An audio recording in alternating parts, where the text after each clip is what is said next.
Justine Michaud, 4e D. Marion Poufex, 4e D. Laurie Testé, 4e D. Jacques Chabou, Les bonbons à la menthe, extrait du recueil de nouvelles Petite brocante intime.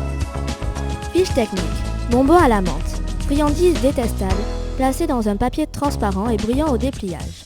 Dimensions indifférentes, aspect verdâtre, translucide, composé de sucre et d'extraits de feuilles aromatiques, riches en menthol, alcool secondaire. Allô, maman, bonbons? Longtemps je n'ai pas aimé les gâteaux. J'ai changé d'avis depuis, mais si j'ai détesté les bonbons de bonne heure, et d'une façon générale, toutes les sucreries du genre, je les exècre toujours.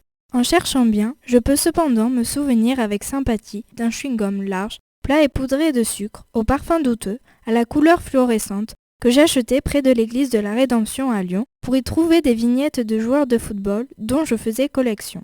C'était l'époque où je parcourais le parc de la Tête d'Or, le nez au ras du sol comme un lévrier afghan en quête d'intelligence, pour y dénicher des chèques Tintin à découper dans les emballages de douceurs variées. Barres de chocolat, pain d'épices fourré à l'abricot, biscuits dentelés à angles ronds ou aigus, abandonnés sur le sol par des enfants ignorants et mal élevés. Peut-être puis-je encore évoquer, sans répugnance, les sorties de l'école primaire de la rue Tranchée, quand, à l'instar des copains, j'aspirais dans un sac en papier, au moyen d'un tube en plastique, une poudre jaune qui, après m'avoir plaqué dans la gorge un goût d'orangeade éventé, se ventilait dans mes petits poumons en me communiquant une arrière-sensation d'étouffement. J'ai encore le vague souvenir d'une stupide boîte en fer qui contenait une cochonnerie à base de noix de coco que l'on suçait avec application, ou bien des ronds de réglisse avec une boule rouge ou bleue au milieu. Je veux bien me rappeler, enfin, sans trop de déplaisir, les cachous secoués dans une boîte métallique jaune, puis répandus dans la paume de la main, distribués à la ronde et avalés la tête en arrière comme un médicament. Je consens finalement à avouer mon plaisir à déplier les emballages multicolores et glacés des papillotes, aujourd'hui connus en dehors de Lyon, pour en extraire le papier à devinettes débile, tracé à l'encre bleue, et libérer le pétard fait de 2 petites bandes de carton, couvertes de poudre, que je frottais pour produire une flamme minuscule et une explosion sèche, fermant les yeux de peur et de bonheur, indifférent à la gognandise, friandise en lyonnais subsistante. Pâte de fruits gélatineuses ou chocolat fourré à toutes sortes de crèmes bas de gamme que je faisais discrètement disparaître dans mes poches. Bon, on ne va pas s'arrêter là-dessus.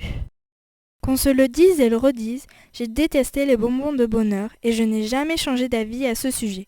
Et le pire de tous, c'est le bonbon à la menthe, la petite boule verdâtre qui vous poisse les doigts après que vous l'avez extirpé d'un paquet translucide dans un bruit agaçant de papier froissé. Du début du primaire à la 5e, durant les vacances, j'affrontais dans l'autocar Philibert, entre Lyon et Pont-de-Beauvoisin, 70 km de cauchemar pour aller chez ma grand-mère paternelle, qui avait le bon goût de me gaver de pâté en croûte ou de gâteaux de foie de volaille avec un coulis de tomates.